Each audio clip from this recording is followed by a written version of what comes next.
I think I'm being seen. I'm not sure. But tech problems will occur from time to time. Keep your shirt on. We'll get back. Just give us a second. By the way, I was talking about Bob McAllister, talking about Wonderama, and talking about Mr. Rogers. I mean, this is extemporaneous talk here. And by the way, when you get in contact with your weirdo handles, I have no idea who you are. You know, these weirdo handles. When I get in contact with somebody, it's Ralph Romeo. It's my name. Why are you people so weird? You have some weird handles. I guess that's kind of a thing, right? Operation is rotate device back. That's what happened the last time. Okay. I have to rotate. Damn it. Okay.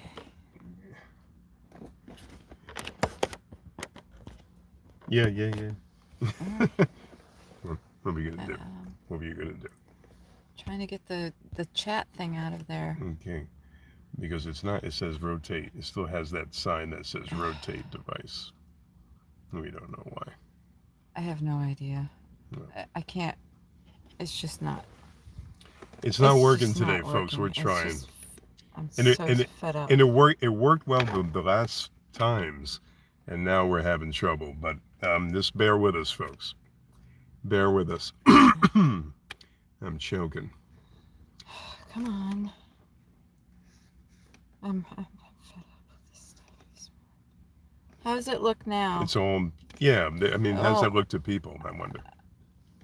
It keeps going with the orientation is locked. Rotate device back. Back to what? Oh, I want you to stay this way. Upright? Okay, Yeah. let's do upright. Yeah, it's not bad. You're right in the center. Yeah, of upright it. will work. All right, is that better?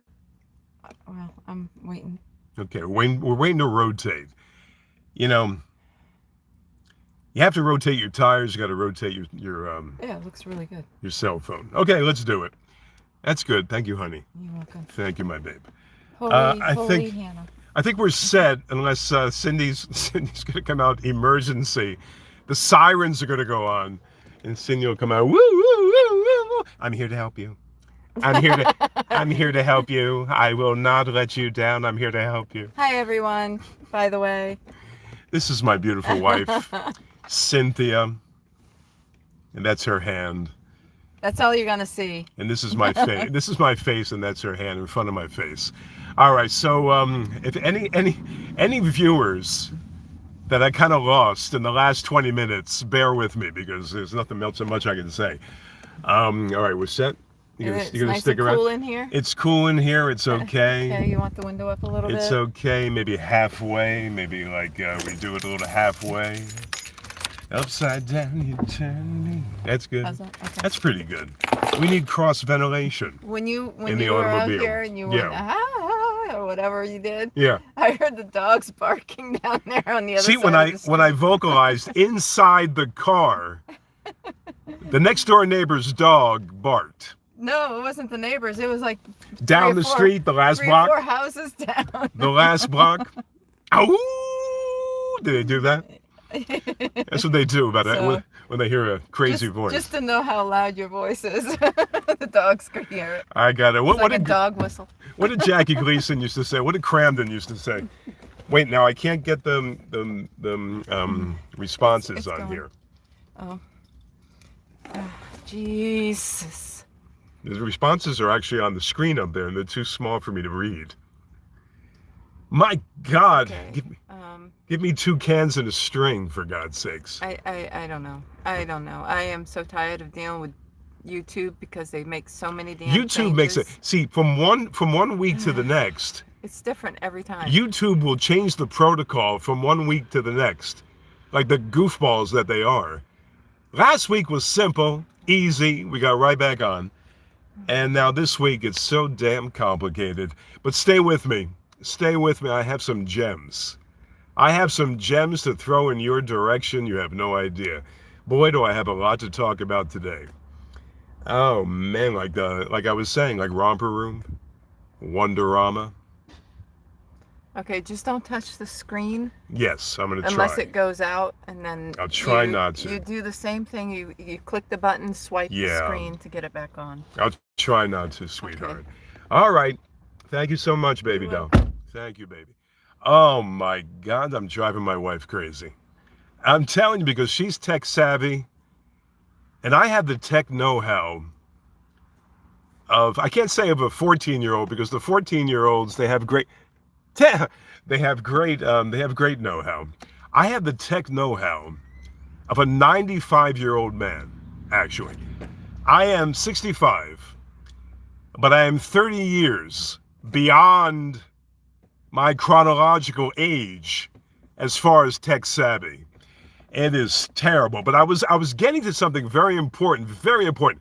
I appeared on The Price is Right. I appeared on Wonderama.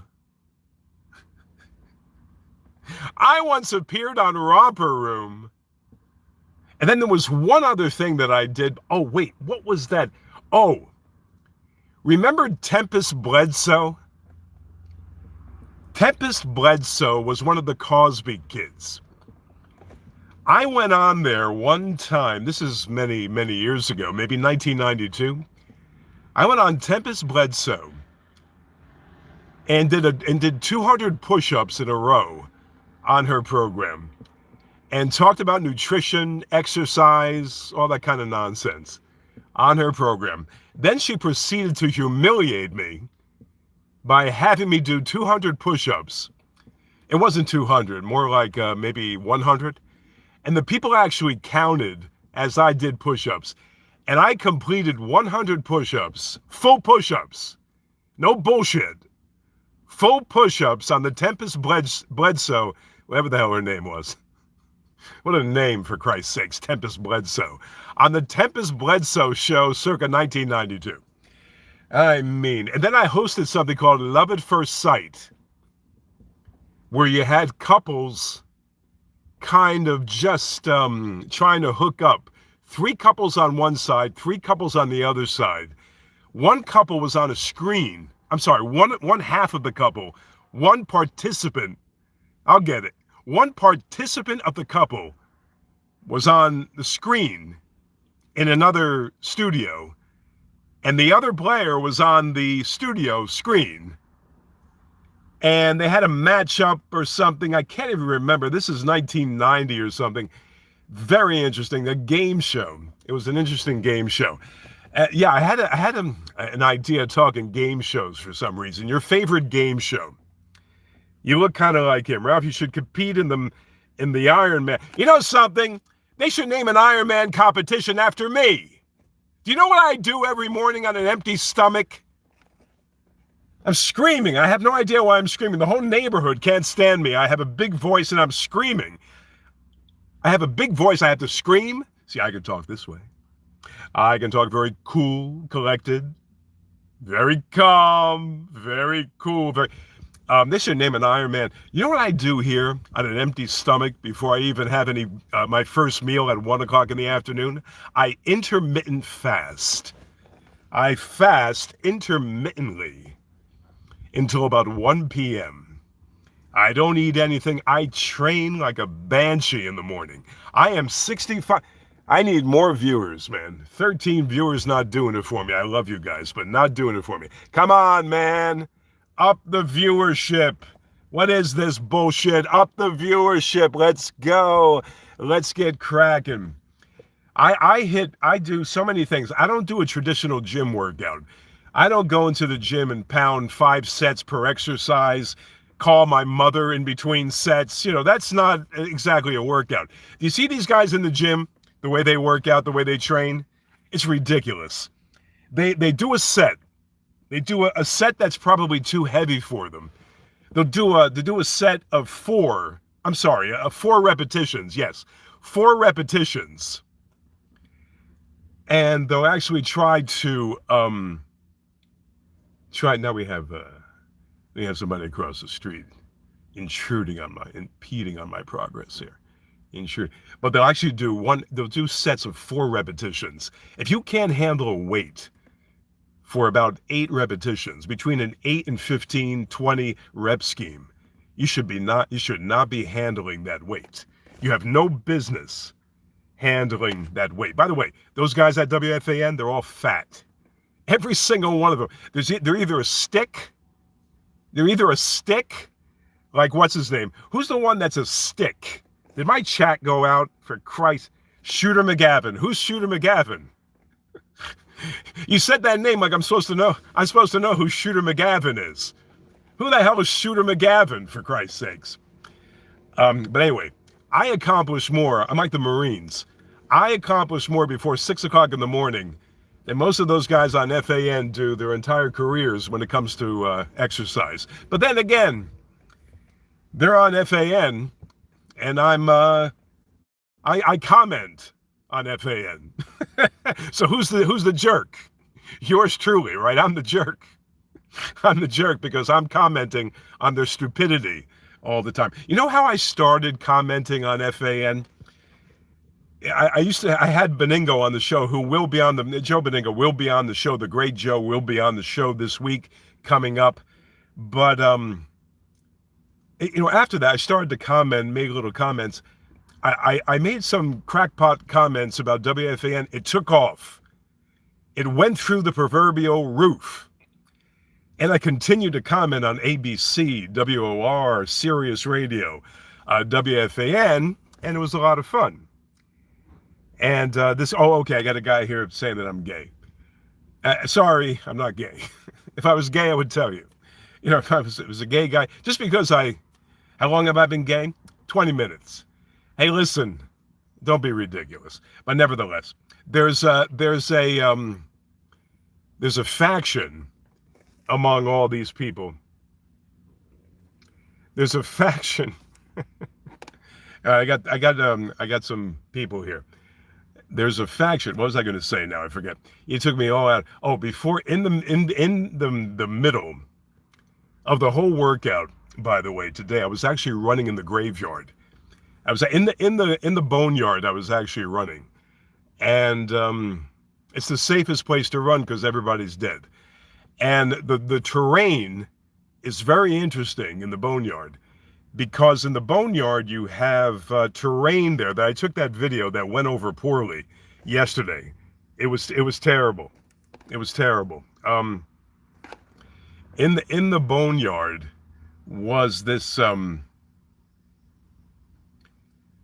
wait, now I'm trying to think of what I saw this grave from 1789.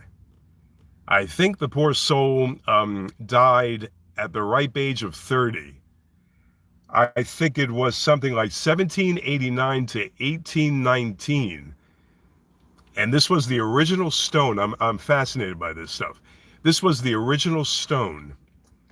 And I was actually fascinated by the whole thing, because this one guy, it had a whole dissertation about this guy, all the accolades you could ever imagine about this guy.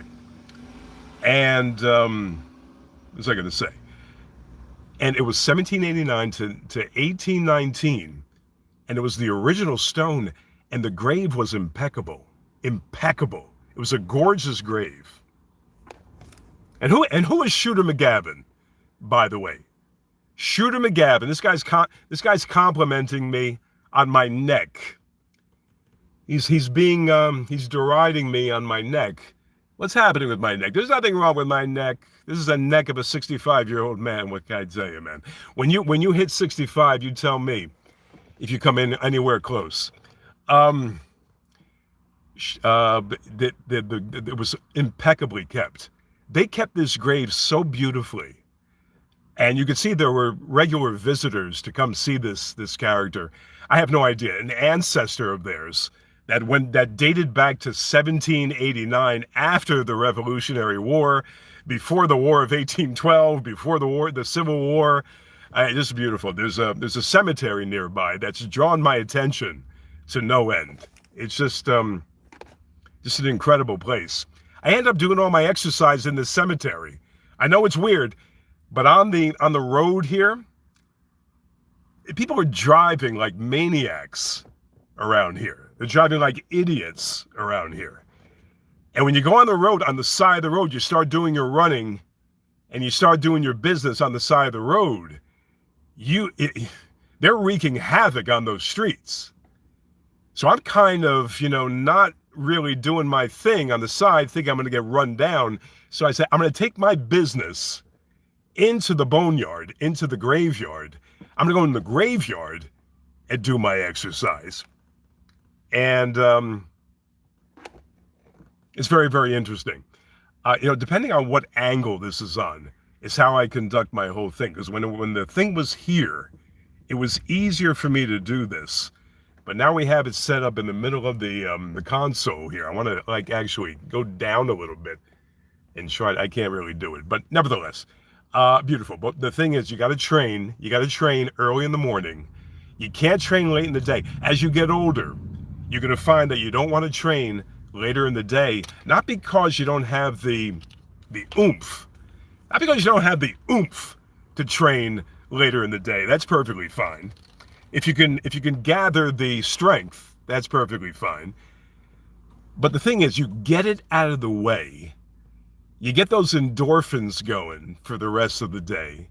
You start to tell yourself how good you are because the training will actually get those endorphins. So you start to build some confidence. And it's really good. It's really good. You can take us to the cemetery, by the way. You can see how you need a Oh, I got a guy who actually calls himself Schmuck.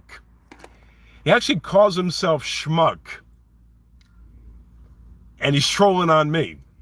I get it. But nevertheless, there's a in the graveyard is a great place to train. What you could do, you could elevate your feet while you're trying to do some reverse stuff. You get the feet up and you push. You're able to create that angle because you have those tombstones. You can get your feet propped and you could do your push-ups. It's really great. But I was talking about Wonderama and people were trying to pick up on that earlier in the day. Do you remember? I'll name some shows back in the old days, and you tell me if you remember these programs back in the old days. I'll name a few. Truth or Consequences with the great Bob Barker, because we talked about this on a prior video. Truth or Consequences with the great Bob Barker was no joke. The great Bob Barker, I think he died at the ripe age of 96. I think he passed at 96, 97. People see him as The Price is Right. The Price is Right, I think, was originally hosted by somebody else. I think there was another guy doing The Price is Right. But before The Price is Right, we had Truth or Consequences, which was a syndicated show, I think, in New York back in maybe 1968, 69, 70, 71, through those years. And it was a great show, a fantastic show. But the great Bob Barker, Truth or Consequences, that's one that I remember. I remember something called, they did a movie on, Quiz Show. Robert Redford directed his directorial debut back in 1980. Bob Redford, I call him Bob, I know him so well. Bob Redford directed something called Quiz Show, based on a show called, I think, Joker's Wild, hosted by Gene Barry, if I'm not mistaken. Now, I'm going to tap into the old timers on this one.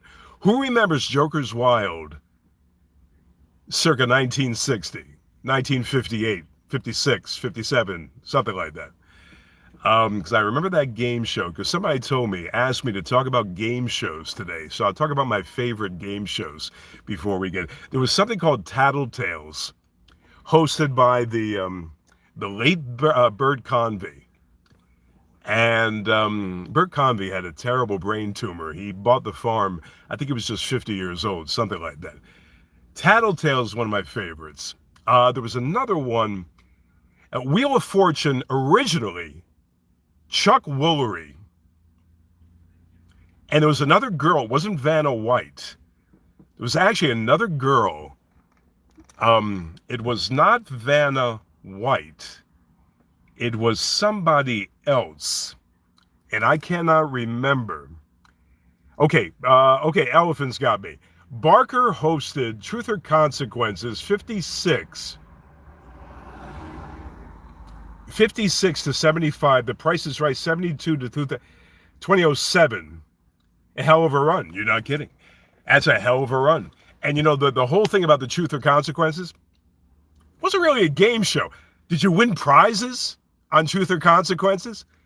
I'm not sure you won prizes on Truth or Consequences.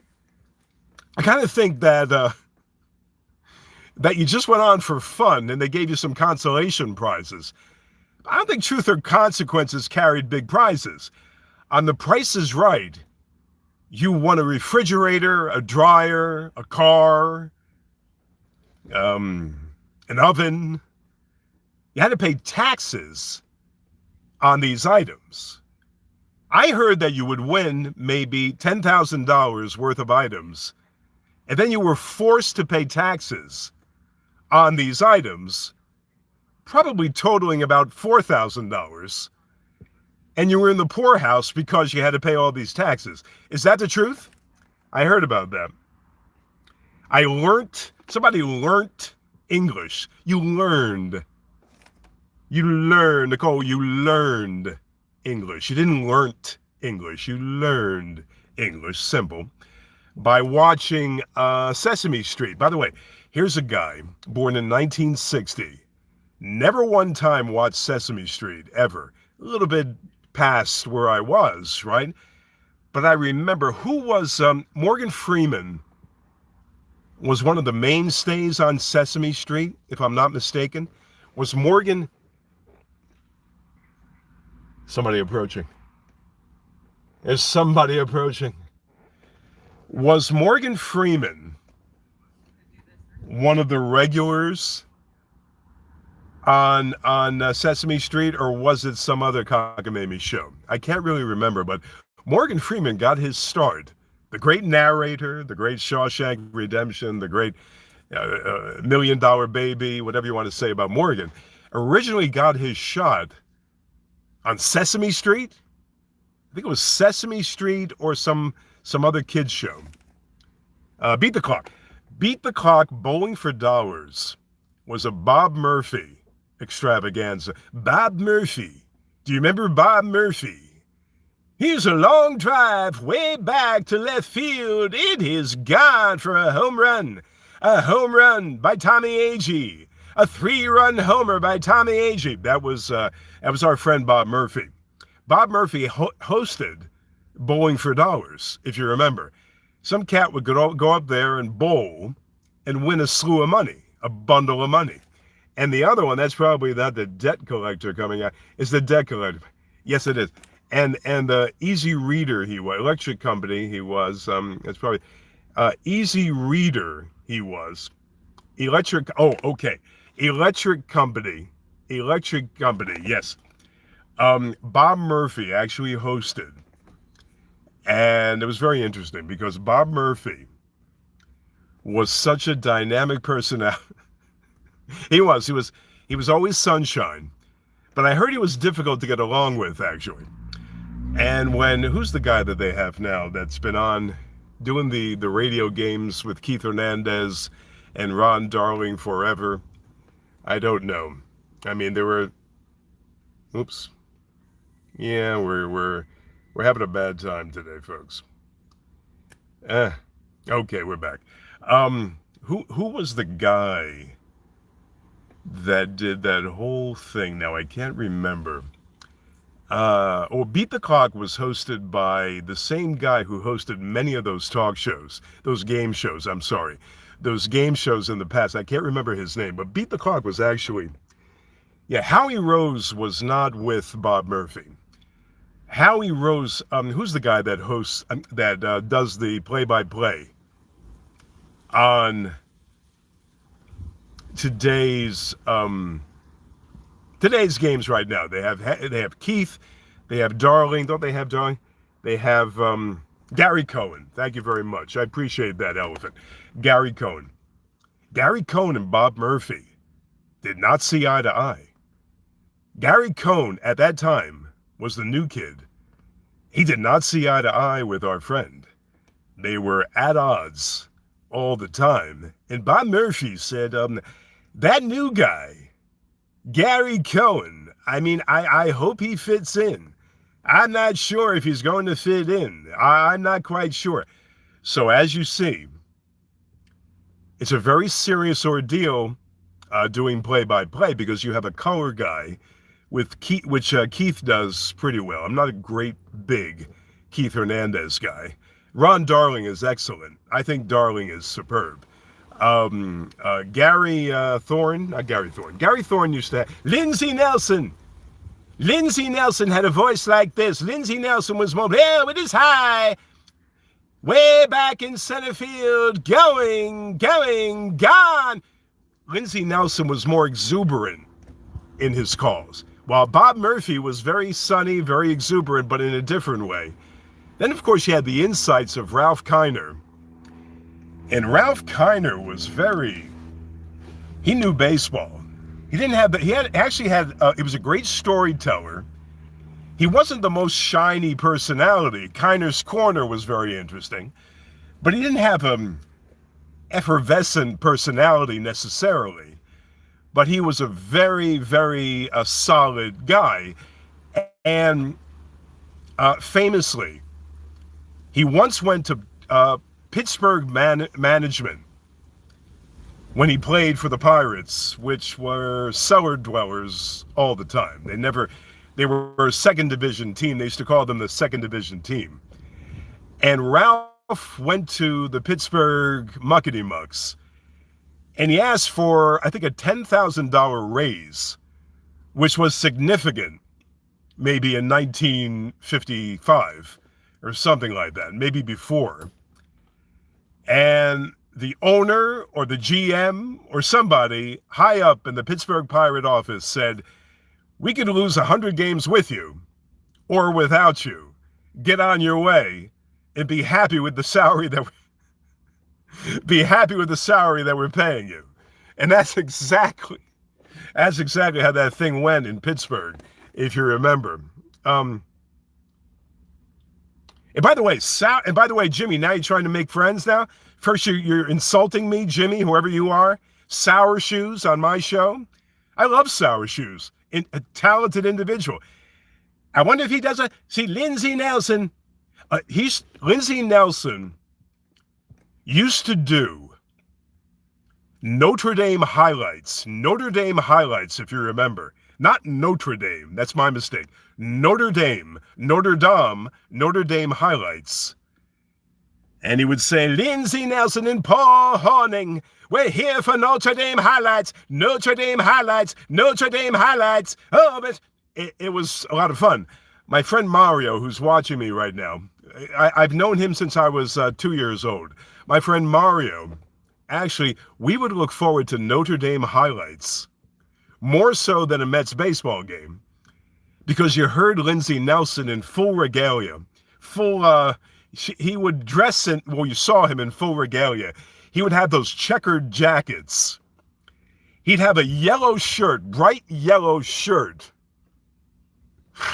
and a checkered, like a sports coat that would wake the dead.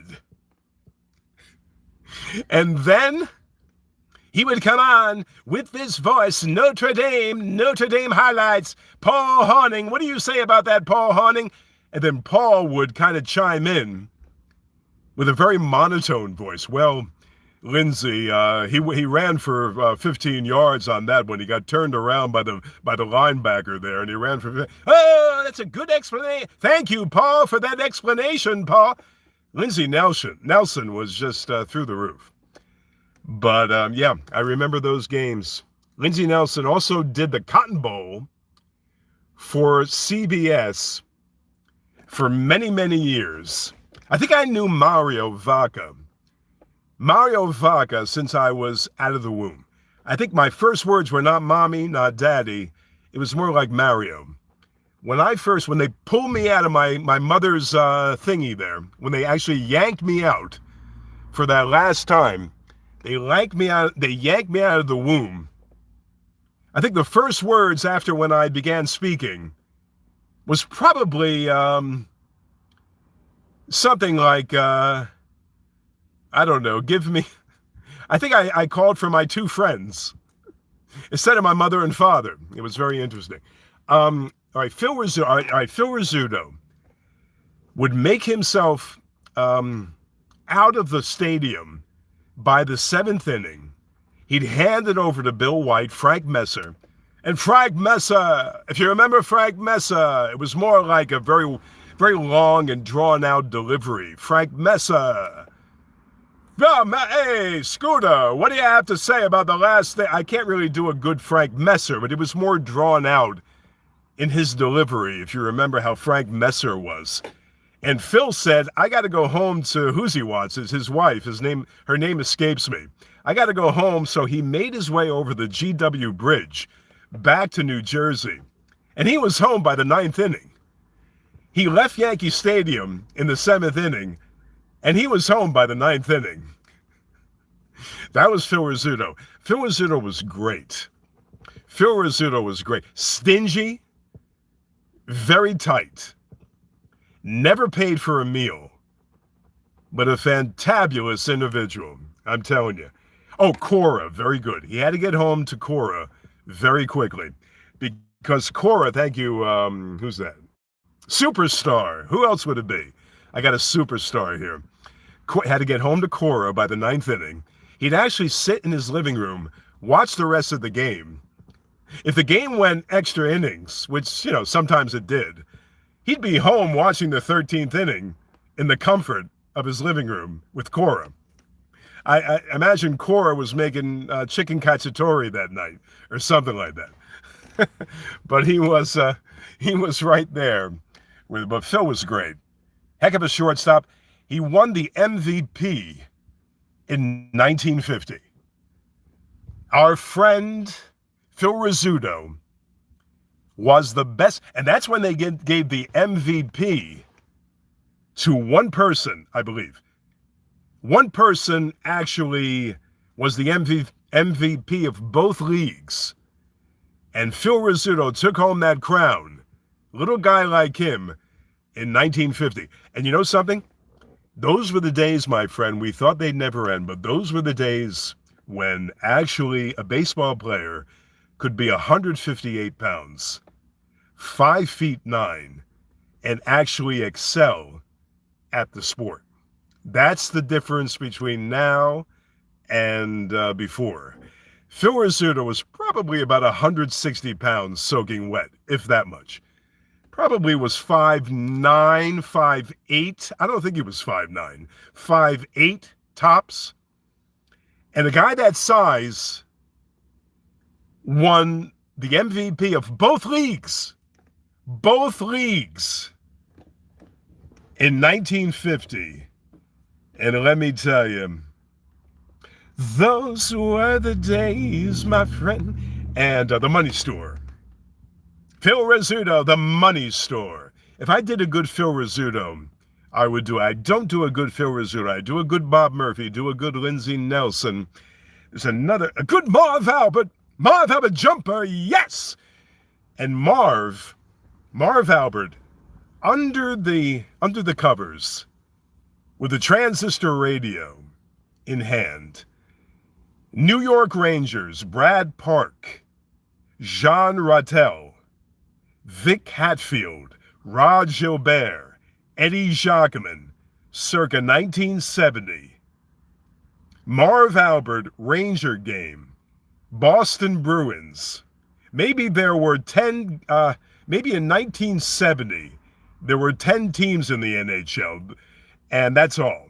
None of these wacky expansion teams. No hot weather teams either. You didn't have a team in Miami.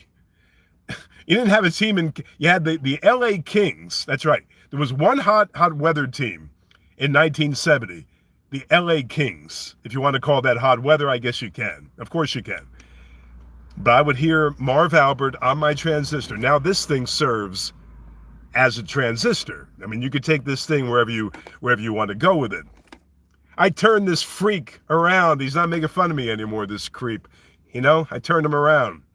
When you make fun, you get it right back at you, because I don't give a shit. I'll give it right back to you. And I'm not a tough guy. I just don't feel like dealing with it. That's all.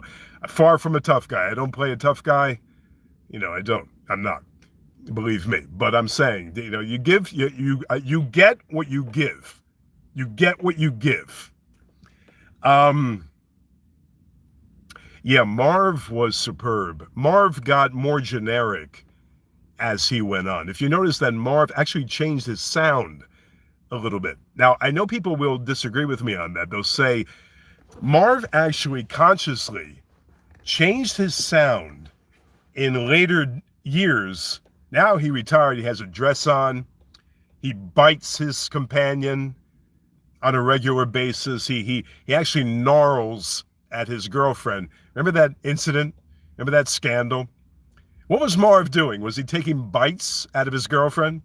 Wearing dresses, taking bites out of his... Was he taking bites out of his significant other? I think so. See, when I'm with somebody, I like to take a bite right out of their leg. I'm not happy unless I take a bite out of Cindy's leg after any... Anyway, Marv, I'm sorry. Every time, I never forget when that story went down. PJ, remember when that story went down? Yes, we're reporting Marv Albert is known to take bites out of his companions on a regular basis. In fact, Marv Albert, you know him from the Rangers, the NBA games, you know him from the New York Knickerbockers. You also know him from the Game of the Week. Well, Marv is on suspension because he's taken a bite out of a hooker somewhere down the street. I don't know. Was he with a hooker? Or was he with, I don't know if he was with a hooker or his actual girlfriend. And they all had to go get tetanus shots soon after. If you have a human bite, do you realize how potent a human bite is? Do you have any idea how potent a human bite is? I'm enunciating so you understand me. There's a lot of noise. Potent a human bite is. Marv went, and that was it. Then he went back on the air, Frazier to Monroe to Frazier back outside to Bradley to Busher, jumper, yes! Those were the days, my friend. Marv can call a hockey game, and man, can he call a basketball game, but he was just as good in hockey. Then they had his brother.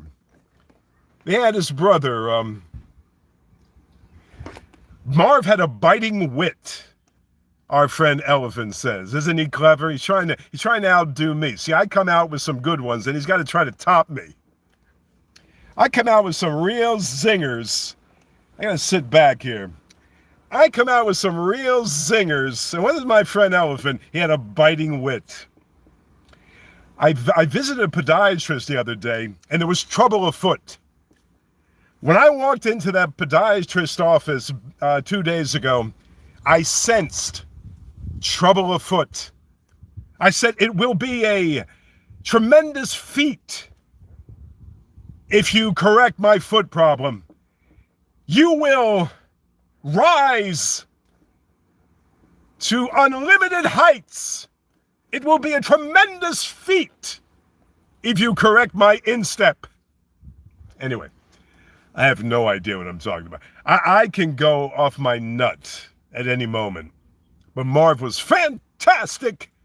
My good friend Rob Zucker does a piss-poor imitation of Marv, and he thinks it's good.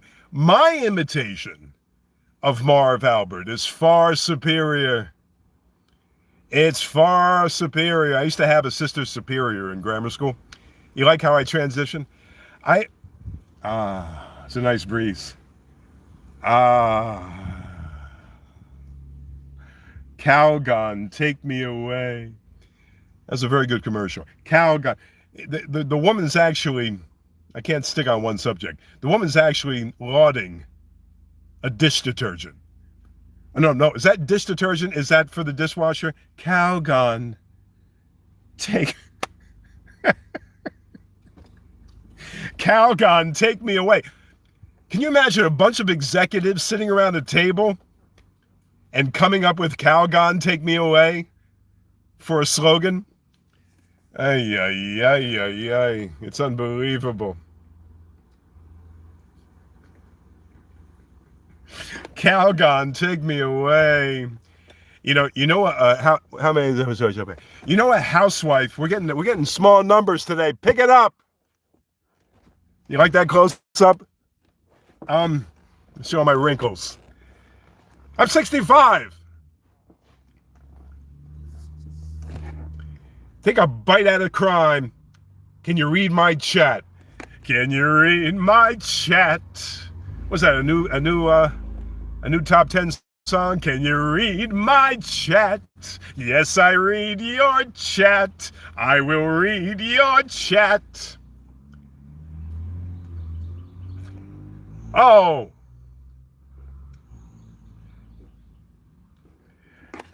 baby, I miss telling my baby I love her. She told me she loved me in a oh my God, that's my real hair. Is that a dig? It's my real hair. Real hair. A fanabre, real hair. If I had a toupee, I would tell you. If I had a piece, I would tell you. If you notice, it's the same all the way around, you goofball. It is. You may not mean anything by your comment, but just in case. It's my real hair. Calgon, take me away. I'm all jacked up. But listen, I was saying something very significant, and I can't remember. That is the main idea. You are just a... You know, Elephant's a punny guy. In his old age, I picture Elephant in a big easy chair. Elephant, here's how I picture you. There's a trunk. I picture Elephant in a big easy chair, right? A big easy chair. Every once in a while, when he watches one of my videos, he rises from the ashes and he makes these punny comments on every one of my videos. I do a video that actually kicks ass. Does banging business. You know, I'm trying to make money at this, by the way. I'll tell you, I'm trying to make money at this. I'm not trying to just make you happy. I'm trying to make a few bucks at this. You know, on a part-time basis. I'm not just here for my health. See, other people will give you bullshit. I'll tell you the truth. I'm trying to make some bucks out of this. But that's why I kind of gravitate sometimes toward what you want to hear. And I eschew other subject matter, like the graveyard yesterday that went over like a bomb. I went in the graveyard. I risked my life with all those corpses in the graveyard. And it went over like this. It went over like this. It went over like this. I got a full head of hair, for crying out loud. But nevertheless, doobie-doobie-doo, Stranglers in the Night. I went to the graveyard. I sang Stranglers in the Night. And they started to rise from the grave. I said, Stranglers in the night, exchanging glances. There's a FedEx truck. You know, the worst thing you could do when you're making a video is when you're on a road trip, a FedEx pulls up next to you. I'd rather have a state trooper pull up next to me. Here's a FedEx. He's delivering, I think the FedEx is delivering my new box of avocados. I ordered 2 dozen avocados unripe. FedEx. He turned. I didn't mean to make him turn. I ordered 2 dozen avocados and they haven't come yet.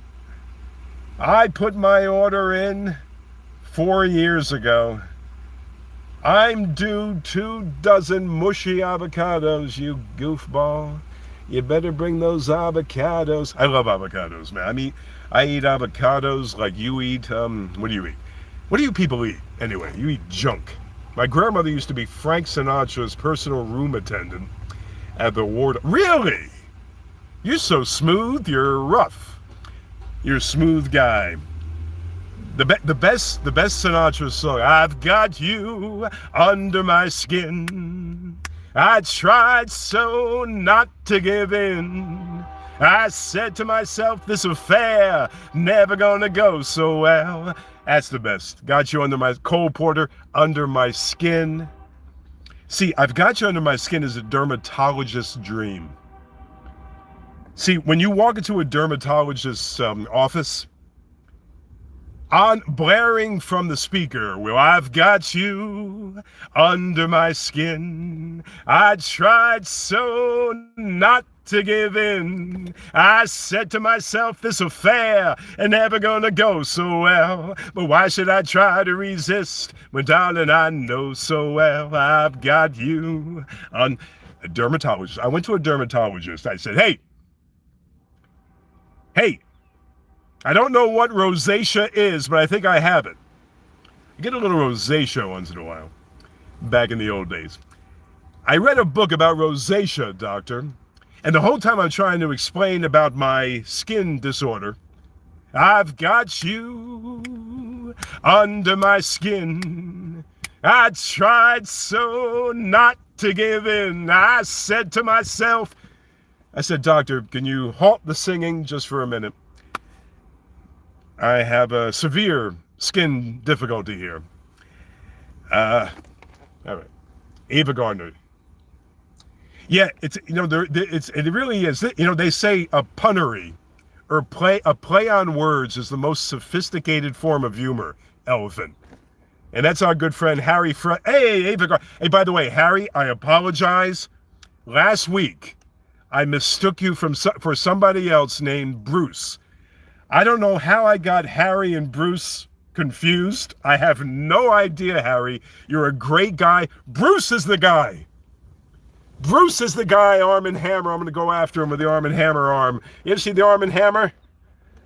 Bruce is the guy who's the Arm and Hammer guy. I want to give him a nice clap. Harry, you're a great guy. I apologize profusely. I said to myself, this affair. Remember Frank used to snap his fingers, the chairman of the board? I met Frank Sinatra back in 1982. I was 22 years old. I said, Frank,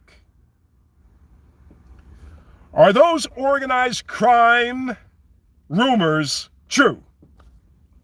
Are you involved with people of my persuasion in some sort of sordid affair that I should not know about? Are you, Mr. Sinatra, involved in any hanky-panky with the underworld?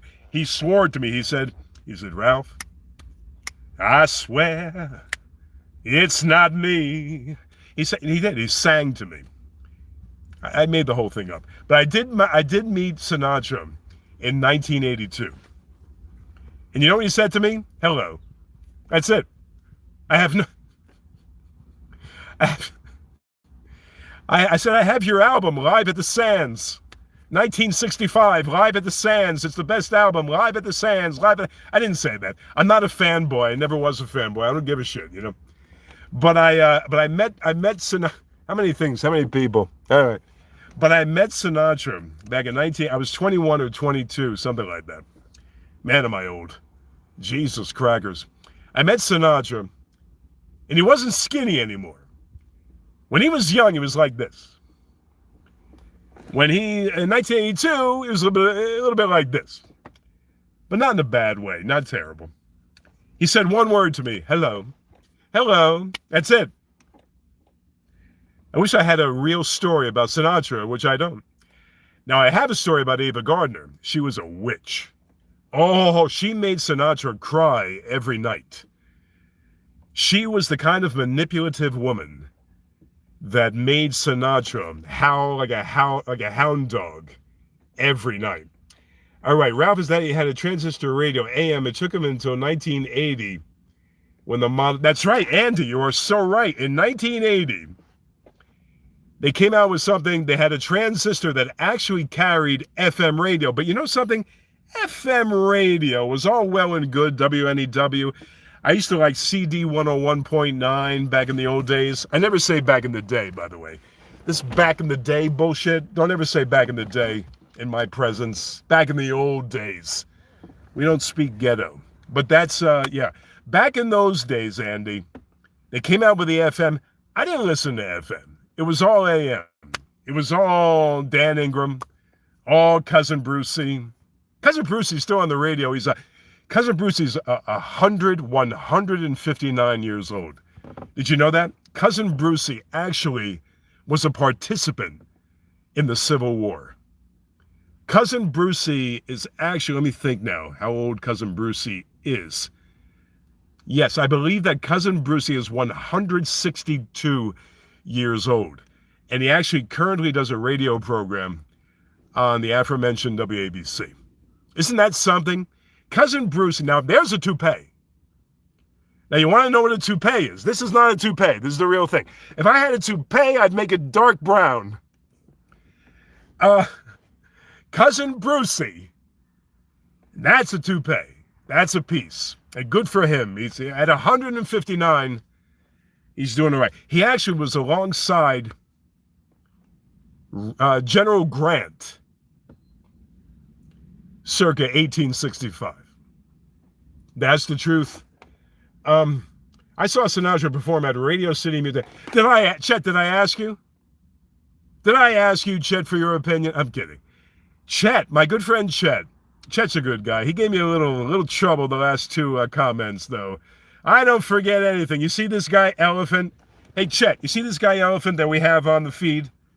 He says he's an elephant. I'm the elephant. I don't forget. I don't forget anything good. I don't forget any slight. I remember everything.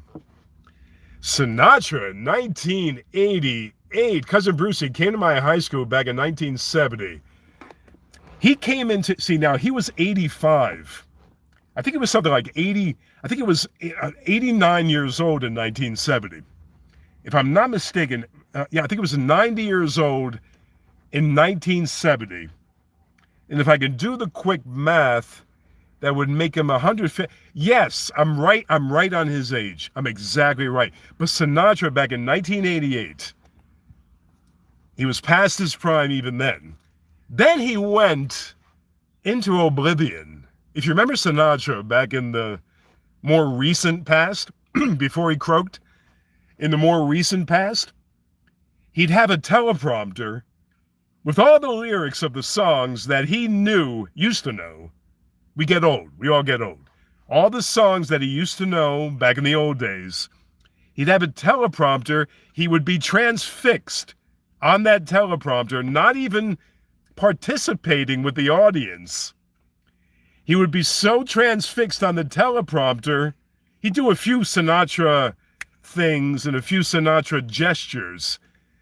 But in the old days, they propped him up there. In the recent past, they propped him up there, and he read the prompter, and it was sad. It was sad. You have Frankie Valli these days. Frankie Valli singing Sherry. Sherry, Sherry. Frankie Valli singing Sherry. He's singing, Big Girls Don't Cry. He's singing Big Girls Don't Cry at 98 years old. That is the truth. That is the truth. Chet never gave me trouble. Chet, I like to pick on people. I'm kidding.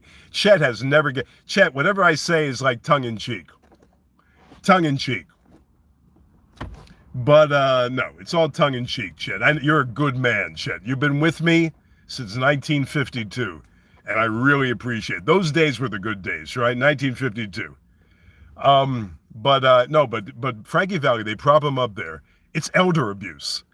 They prop Frankie up there, and he breaks into, I can see there ain't no room for me.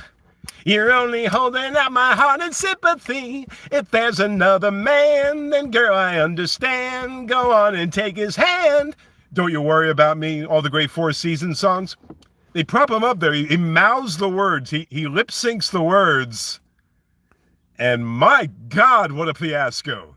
What a fiasco that is. That is disaster. I got to change direction here.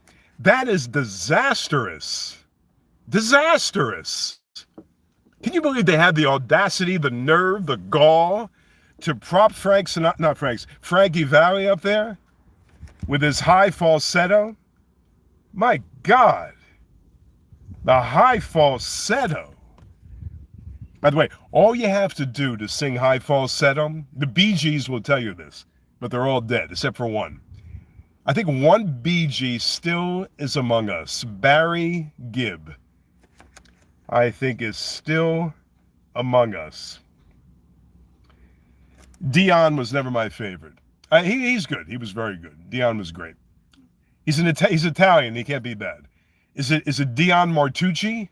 Salucci? Mafucci? Kabucci? Munacci? What's his last name again? What's Dion's last name? Mafangul? What's Managotta? What's Maurice? No, Maurice is dead. Maurice is dead. He's in the graveyard next door that I took you to yesterday. Maurice is dead. The other guy's dead. Andy's dead. He wasn't a Bee Gee. Andy was not a Bee Gee. Andy Gibb did his own thing. He was not a Bee Gee. But he's dead. But Barry Gibb is still around. Barry Gibb was a good-looking guy. And I'm heterosexual, but I know a good-looking guy. And he was very, now he's 9 miles of bad road. We all get old. But he's very good. He once told me the secret to a good fall, your bat, my bat, DiMucci, Dion DiMucci. What a terrible name, though. I'm Italian, and that's a bad name. Dion DiMucci? Give me a break. That's worse than Ralph Romeo. No, Barry Gibb once told me that the key is tight underwear. It's simple. It's very interesting. Not very interesting, I should say. Not very appealing. It may turn your stomach.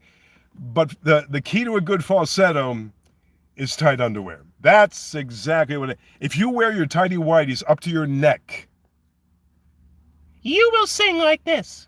As soon as you wear your tight underwear right here, you will actually sing exactly in that manner. And there's no doubt about it, this will work. It's actually a foolproof plan for anybody that wants to learn to sing falsetto. You know who had a great falsetto? Peter Cetera. Peter Cetera, my God, was he great. Is he still around or is he dead? No, he's around. Peter Cetera, they used to say, is that your real hair? Just like they do with me. Is that your real hair? And then he would say, of course. Of course it's my real hair. Actually, Peter Cetera had a low speaking voice. He made a whole career out of falsetto. And he had a deep voice like yours truly. He would actually answer questions. And he would, why do I look that way and then look back that way? You're over here. Leo Sayer is your favorite falsetto? What did Leo Sayer sing again? Give me that. You make me feel like dancing. I want to dance the night away. You make me feel like dancing. I want to dance the night away. That one, right? Yeah, and something else. He sang that, When I Need You. I'm good, man. I mean, this 65-year-old brain. I mean, total recall. Just hold your hand. Just hold your something, and I'll need. I know these songs like the back. You rattle off a song, I'll give you the lyrics. It's just like, it's phenomenal. This computer right here, that's why all you jackasses that want to make fun of me, this computer right here, I got you beat on every level. I got you beat on the physical and the mental, both, you goofballs. Anyway. Long, tall glasses. Hey, what? You know what that reminded me of? The Hollies. Long, cool woman in a black dress. That's a great tune. The Hollies. Oh, my God. My favorite FAN all-time lineup? I can't really say my lineup. I'll give you some of the hosts that I thought were excellent that I can remember. Give me 20 minutes. It's going to take some time. It's going to take some time. I'll give you the host that I remember. I give you the good hosts on WFAN. Give me 3 hours. I'll get back to you. My favorite host on WFAN of all time is Benigno. I'm sorry, it's Benigno. In his prime, I'll give you this. Joe, as a sports talk host, when he first took the job, got his feet wet, got comfortable behind a microphone, after he went to that cockamamie school that he went to. That cockamamie, I did radio for 15, 16 years. I never went to school, as you can tell. For that, he went to that school, which is all well and good. Some people need that, but he actually was the when he got comfortable behind the microphone on FAN, he was nobody's perfect, so he was a 9 as a talk show host. He might be an 8 now, and I'm being honest. He might be an 8 now because he's in his 70s. He was a 9, but he's still hovering in excellence, if you know what I mean. This is all good stuff, if you know what I mean. He was my favorite. Summers is right there. Summers is, you got to take him in small doses. Summers can be a little cantankerous. Who else did I like Dog. I like Chris Russo. Good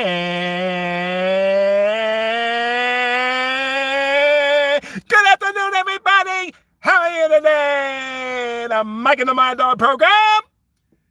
That wasn't bad. It wasn't that great. But he was fantastic. It was Mike Francesa. Now, if you ever wanted to laugh, if you want to have a good time at a party, invite the joyful Mike Francesa to your next party. He's sure to show you a good time. Boy, is he jovial. You know what I like about Mike? He just takes himself he's so self-deprecating. He never takes himself too seriously. That's what I enjoy about the great Francesa. Did I say great? I take it back. Doobie-doobie-doo. What else do you have? Okay, now Bernard McGurk is an interesting thing. Now he's passed, and suddenly I lost track here. Bernard McGurk is interesting. Not a good host. Sorry, Bernard, wherever you are, I'll get there soon. I hope you're in a good place, Bernard. Nothing against you. Not a great host. A great cast member.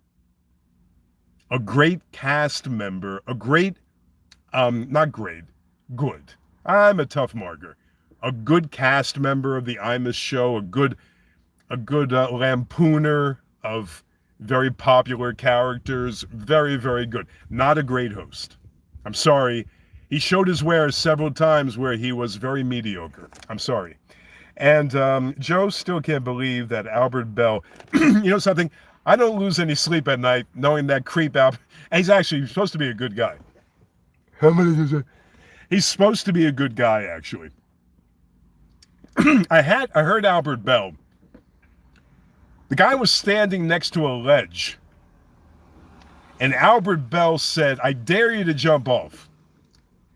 And the guy said, "No, I'm just looking at the view. I have no intention of jumping off." So Albert Bell actually helped him to jump. That's all. I made that up too. But Albert Bell's supposed to be a bad guy, a terrible guy. I bet he's the best guy in the world. I bet if I can get Albert, anybody have connections with Albert Bell? He must be 60 years old now. If anybody has connections with Albert Bell, let me know. I'll ask him the questions that nobody's going to ask him. I'll be nice. I'm not going to blow the whole interview. I'm a good interviewer if you watch my stuff. But if I get Albert Bell and you help me, I'll ask Albert Bell that question. I'll say, are you not in the hall because you were such a miserable bastard, Albert?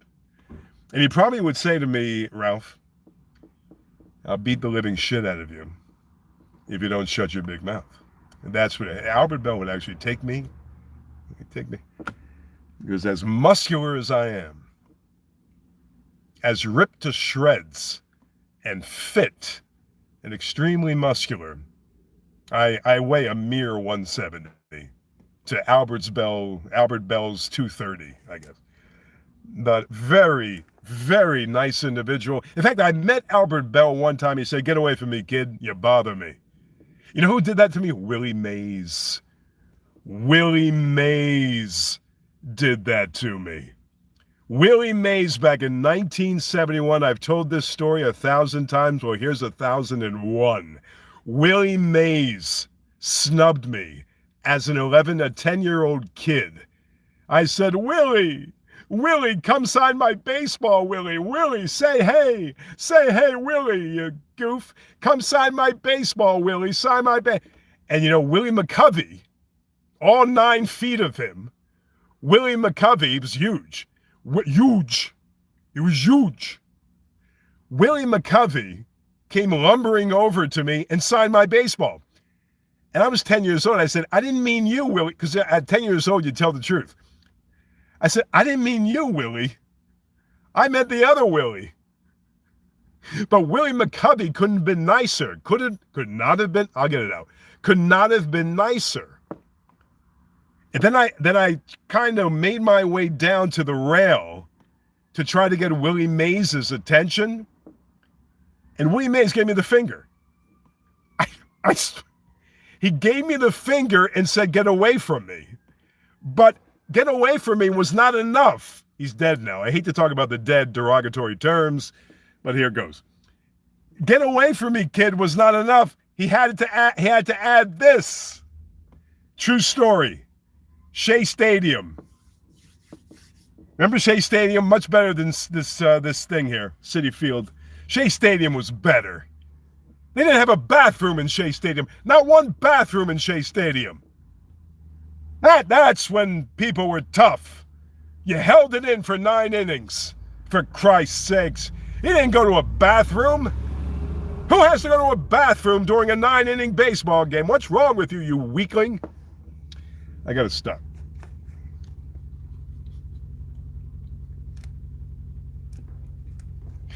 He came down to me in his glove hand. In his glove hand. This is a true story. He gives me this. I said, "Say hey." What do they call you? Say hey. Actually, I was 10 years old. I couldn't really respond. He scared me. You know, when I'm 10 years old, I'm not the jerk that I am now, right? Now I'll just say anything. I don't give, I'm past giving a care. But, yeah, Willie Mays snubby. Then some other guy came over. What was his name? Dick Dietz.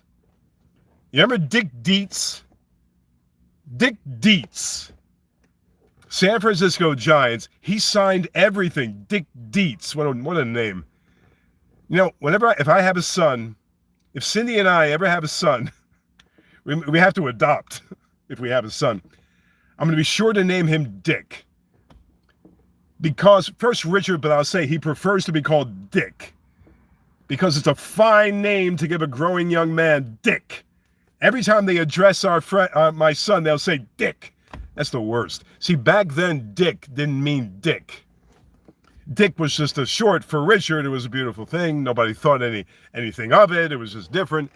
But now, Dick, I don't know, you can't call people Dick anymore. Like Dick Van Dyke is the only Dick left in the world. They keep saying Dick. But Dick Dietz signed everything. He signed my shoes, signed my forehead,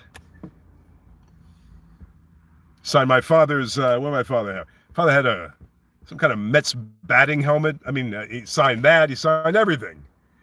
Bobby Bonilla was on the Mets.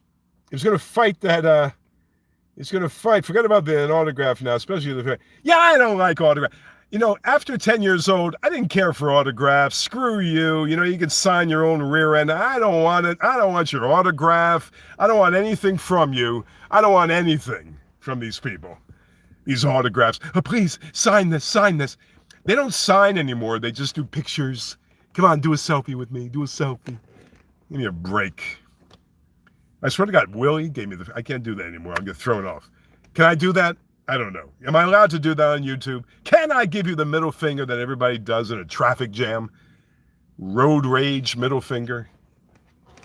There's a stream of consciousness, people. A stream of consciousness. You can't get... Robin Williams died. The last guy doing what I'm doing. Don't you see? Robin Williams bought the farm doing what I'm doing before he got that horrendous disorder. He died of, this is a very up topic I'm about to embark upon. Very joyful topic I'm about to talk about.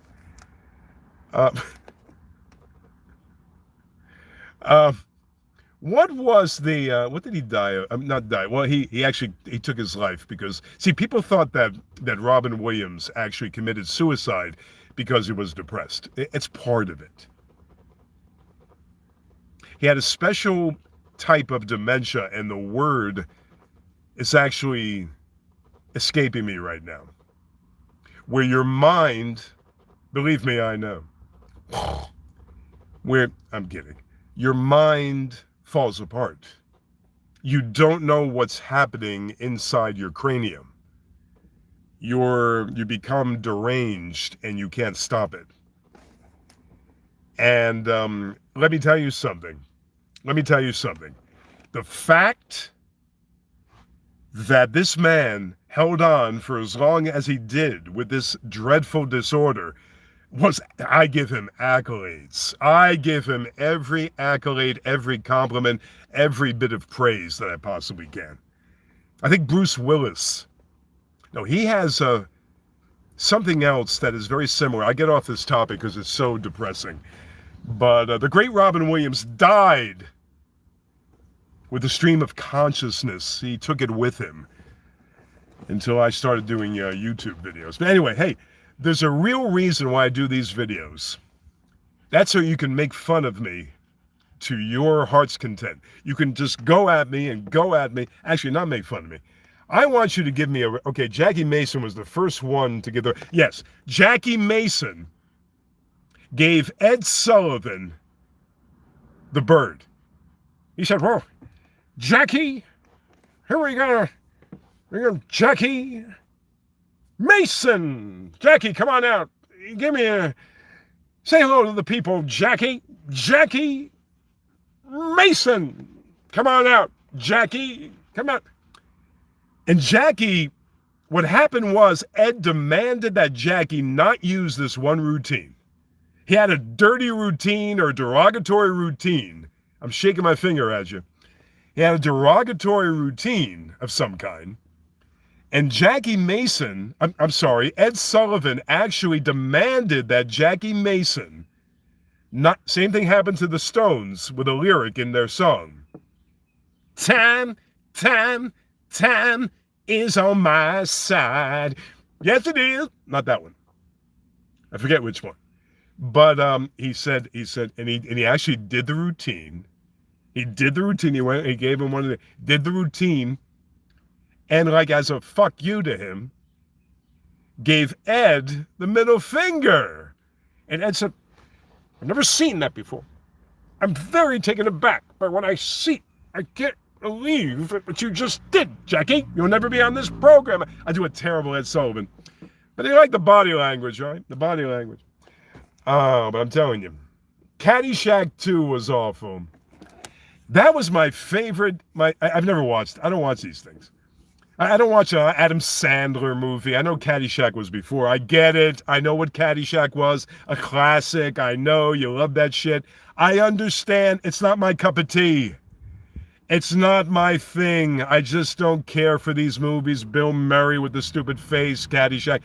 It's not my thing. I don't do it. I don't waste my time on it. I don't watch Adam Sandler. I don't watch Bob Barker getting beaten up by Adam Sandler. I know about this stuff. I know about the films because I'm bombarded by this shit, but I don't actually take part.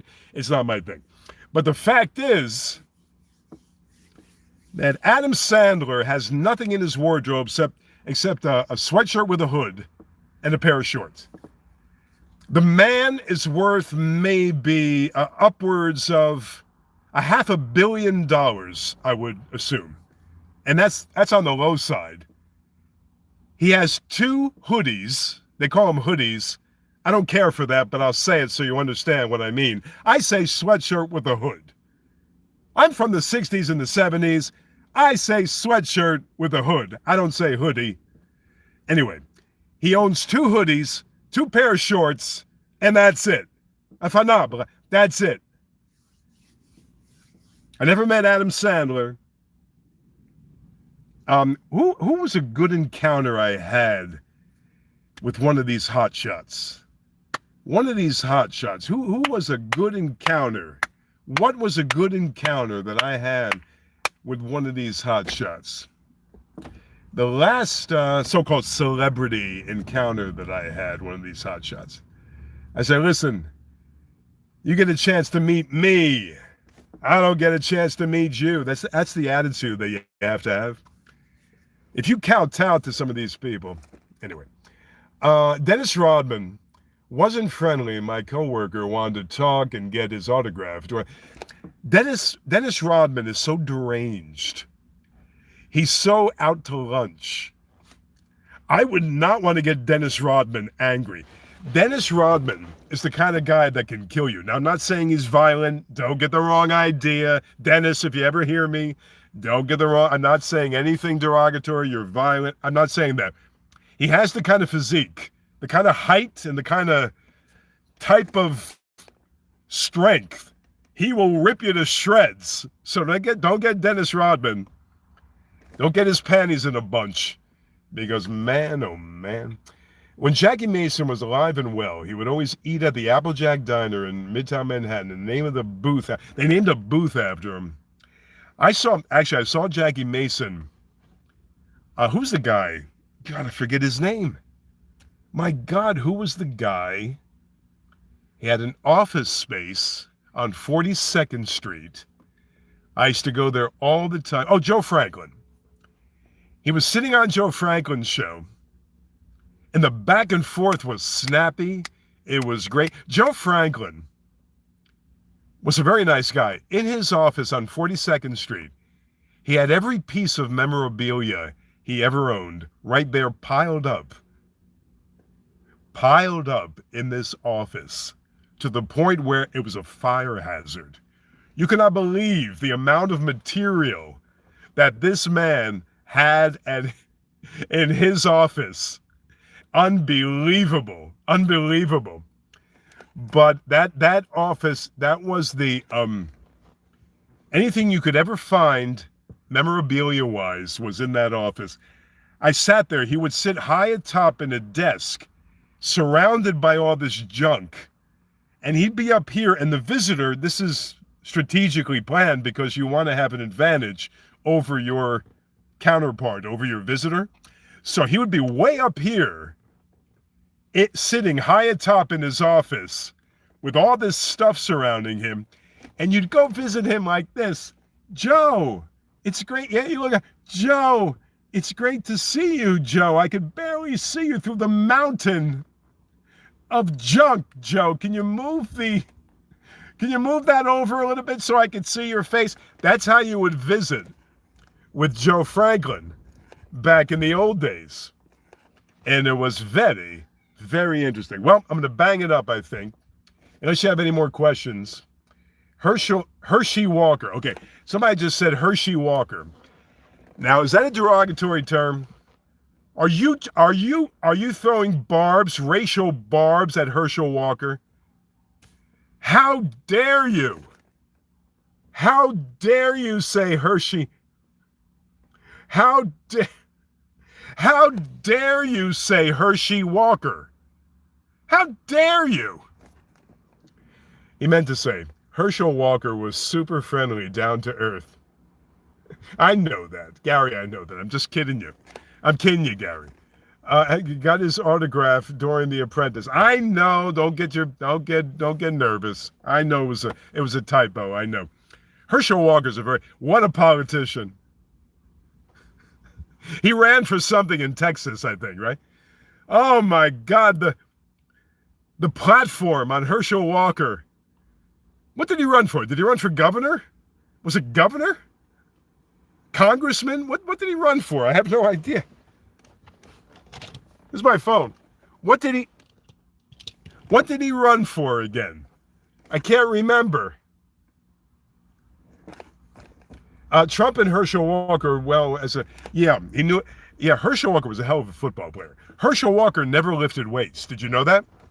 Herschel Walker did body weight exercises exclusively body weight exercises. Never lifted a weight. I'm sure he maybe picked up a dumbbell here and there. Don't take me too literally, but I'm saying that he only did different angled push-ups, pull-ups, step-ups for his quads, a lot of sprinting, a lot of running.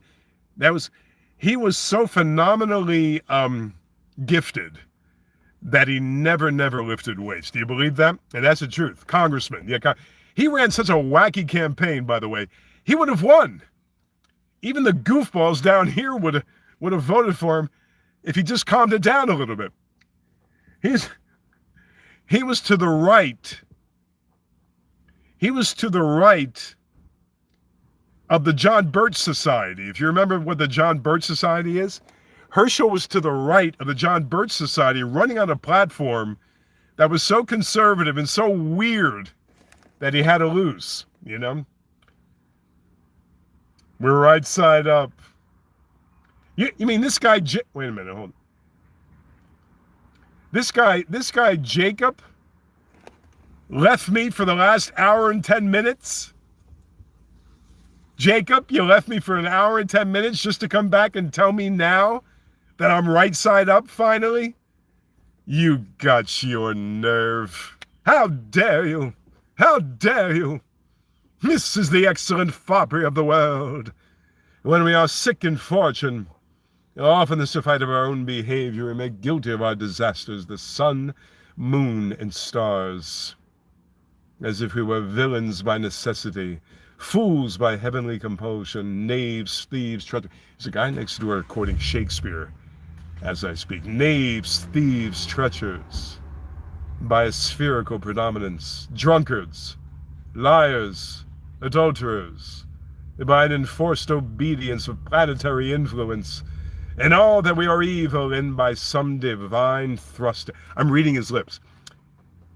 Admirable evasion of hoar master man to lay his goatish disposition on the charge of a star. He's quoting King Lear is across the street. Edmund, the bastard son, is across the street. I have to bang it up. I have to bang it up. I have to bang it up. Sir Jacob comes back. He left when Cindy left before. He just wants to come on to see my wife. He doesn't care about me. Jesus crackers. Anyway, I gotta run. I said I must skedaddle. I said Sunday extravaganza has come to a grinding halt. Neil Sedaka.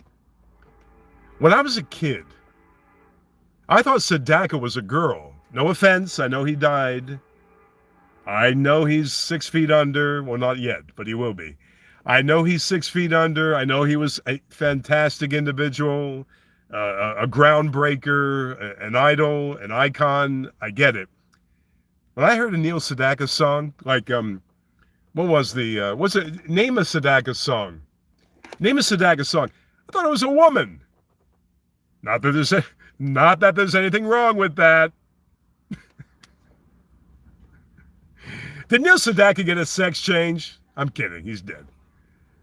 But he would sing, dum dibby doo dum dum, so queer as hell. Dum dibby doo dum dum, dabba dooby dum dooby doo dum dum, dabba dooby dum, and breaking up is hard to do. And he'd go into this thing. They say that breaking up is hard to do. He was on an octave. You thought it was the girl down the street. Neil, I had a doctor, Dr. Yoakum. When I was a kid, he made house calls. My Dr. Yoakum made house calls to my house for my mother, my beautiful, sainted, gorgeous, beautiful, iconic mother. I love you, Ma. My mother, for $5, Dr. Yoakum, just like Neil Sedaka. He'd come in, dum dibby doo dum dum, strep throat, dum dibby doo dum dum, terrible flu and a fever, dum dibby doo dum dum, strep throat is hard too. Sounded just like Neil Sedaka. Exactly like Neil Sedaka. Let me tell you. And I used to say to him, I was a kid, I said, Doctor, you sound like Neil Sedaka. He'd say, dum dibby doo. I gotta stop. I gotta go. Bad, bad, blood, blood. Elton John. Neil Sedaka. Light in the Loafers. I'm kidding. But Neil Sedaka, tremendous. Now, all kidding aside, I did my kidding. And Captain and Tennille. Captain and Tennille. Do you know that Captain would beat the living hell out of Tennille? The Captain would say, hey, if you don't go out there and perform the way you're supposed to perform, oh, you're going to pay for it. That's what I heard. I have no tolerance for any kind of domestic abuse, none whatsoever. I heard that the Captain may not be physically abusive, but I heard he was very verbally abusive. But maybe both. I have no idea. He said, hey, what did the Captain and Tennille, what was the big hit? If you go, I'll have to go back to the war. Go back to the ward? PJ, you going back to the ward? After I let you go, back to the One Flew Over the Cuckoo's Nest? You going back to Jack Nicholson and Danny DeVito and Christopher Lloyd? Is that where you're going? Like a machine. Like a machine. No, he actually, he said, what did Captain and Tennille sing? I need to know. What was one of the hits again? Love. Love will keep us together. Think of me, babe, whenever some sweet talking girl comes along. That one, right? When, before going on stage, he said, hey, he grabbed Tennille. Yeah, Tennille's Italian, definitely. Tony Tennille was Italian.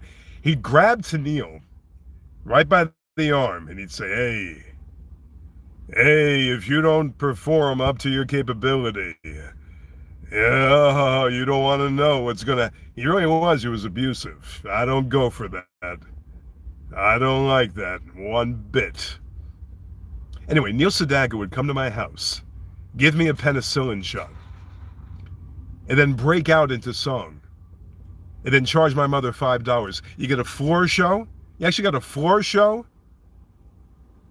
You got medical care with my doctor, just like Neil Sedaka. Sounded exactly like Neil Sedaka. You got a floor show, and you got medical care for $5. My mother, he'd come with his bag back in 1965, with his medical bag. I was 5 years old. Do the math. With his medical bag. And at the end of the visit, after he did everything, he charged my mother $5. I think he liked my mother too. I think he was sweet on my mother. I think he had a little thing. My mother was beautiful. She still is. She's 91. When I say was in the past tense, I'm sorry. I don't mean it. But I think that he had a thing for my mother. I think he charged other people $10, even back in 1965. But he charged my mother $5, and there were no favors. Don't get crass. If you talk about my mother in derogatory terms, don't you dare derive anything from what I'm saying other than what I mean. I think he was sweet on my mother, very sweet on my mother, and he charged her a fin, $5. I'm telling you. Thank you, Jimmy. I appreciate it. Were you the same guy making fun of me at the top of the show and then coming to grips with how brilliant I am and then ceasing to make fun of me? Was that you? I don't know. I can't keep track of the names sometimes, but Jimmy, thank you, buddy. I appreciate every single thing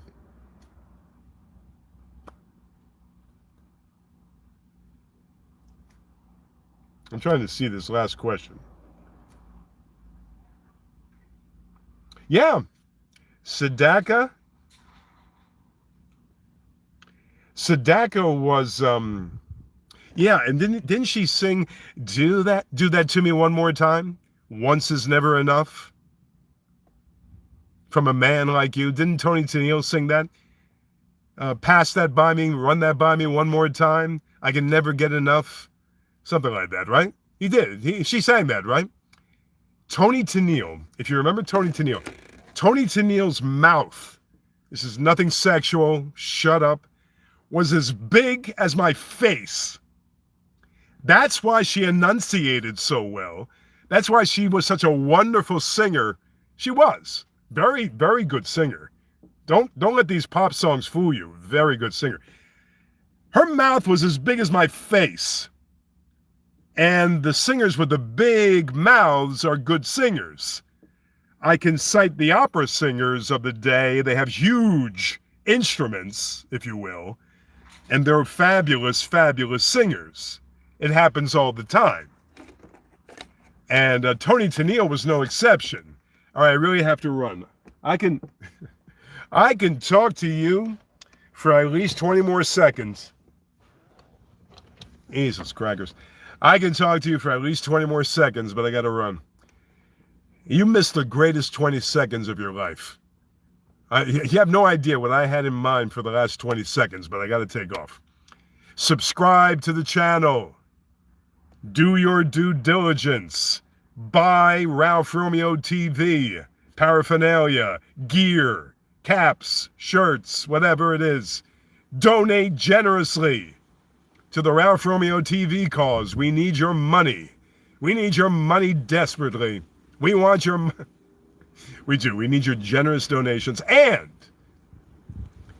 any suggestions, keep them to yourself. Because I do what I want. I'm kidding. If you have any suggestions, feel free. I got my friend Phil over here. He's the only hotshot. He's actually the only hotshot. My friend Phil's the only hotshot that gets to text me on my actual phone.